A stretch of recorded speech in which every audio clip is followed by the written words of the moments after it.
ശബരിമല സ്വർണ്ണക്കൊള്ളക്കേസിൽ ശബരിമല തന്ത്രി കണ്ഠരര് രാജീവരര് അറസ്റ്റിൽ. പ്രത്യേക അന്വേഷണ സംഘം ഇന്ന് രാവിലെ മുതൽ തന്ത്രിയെ കസ്റ്റഡിയിലെടുത്തിരുന്നു. മണിക്കൂറുകൾ നീണ്ട ചോദ്യം ചെയ്യലിനൊടുവിലാണ് ഇപ്പോൾ അറസ്റ്റ് രേഖപ്പെടുത്തിയത്. അറസ്റ്റിന് ശേഷം തന്ത്രി രാജീവ് കണ്ഠരരെ ക്രൈംബ്രാഞ്ച് ഓഫീസിലെത്തിച്ചു. വളരെ രഹസ്യമായാണ് തന്ത്രിയെ കസ്റ്റഡിയിലെടുത്ത് ചോദ്യം ചെയ്തത്.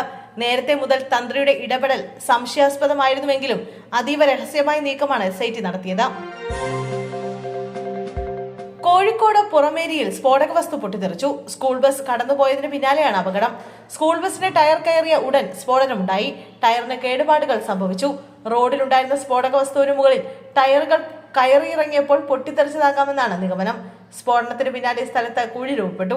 പോലീസ് സ്ഥലത്ത് പരിശോധന നടത്തി വരികയാണ്.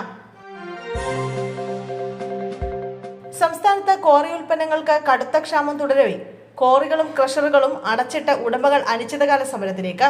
ക്വാറികളിൽ നിന്നും നിയമവിരുദ്ധമായി പിഴ ഈടാക്കി ഇതര സംസ്ഥാന ലോബികളെ സർക്കാർ സഹായിക്കുമെന്ന് ആരോപിച്ചാണ് ഈ മാസം 26 മുതൽ ക്വാറികൾ പ്രവർത്തനം നിർത്തിവെക്കുന്നത്.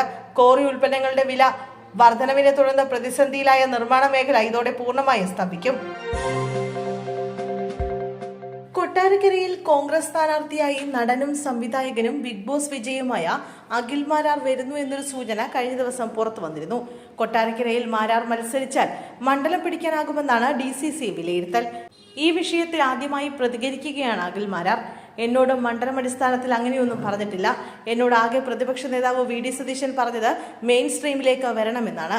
രമേശ് ചെന്നിത്തലയുമായും എനിക്ക് നല്ല അടുപ്പമുണ്ട്. നാളെ അദ്ദേഹം തിരുവനന്തപുരത്തേക്ക് വരണമെന്നും പറഞ്ഞിട്ടുണ്ട്. അതിനപ്പുറത്തേക്ക് അത് നിയമസഭയിലേക്ക് മത്സരിക്കാനാണോ അതല്ല തെരഞ്ഞെടുപ്പുമായി ബന്ധപ്പെട്ട പ്രവർത്തനത്തിനൊപ്പമുണ്ടാകണമെന്ന് പറയാനാണോ മറ്റെന്തെങ്കിലും പ്ലാൻ അവർക്കുണ്ടോ എന്നൊന്നും വ്യക്തമായി അറിയില്ല എന്നാണ് അഖിൽ പറഞ്ഞത്. തൃശൂർ ജില്ലാ ആശുപത്രിയിൽ ചികിത്സയിൽ കഴിയുന്ന 2 വയസ്സുകാരിയുടെ സ്വർണ്ണമാല മോഷണം പോയതായി പരാതി. രാത്രി ഉമ്മയോടൊപ്പം ഉറങ്ങിക്കിടക്കുന്നതിനിടെയായിരുന്നു മോഷണം. ചെമ്പ്ര ഏനിൻകുന്നത്ത് സൈഫുദ്ദീൻ, റസ്വാന ഷെറിൻ എന്നിവരുടെ മകൾ ഷംസ ഷഹദിന്റെ 3/4 പവൻ തൂക്കം വരുന്ന സ്വർണ്ണമാലയാണ് മോഷണം പോയത്.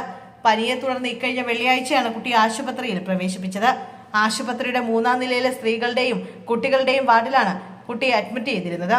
ഈ വാർഡിൽ പുരുഷന്മാർക്ക് പ്രവേശനമില്ലാത്തതിനാൽ മാതാവ് റസ്വാന ഷെറിനായിരുന്നു കുട്ടിയുടെ കൂടെ താമസിച്ചിരുന്നത്.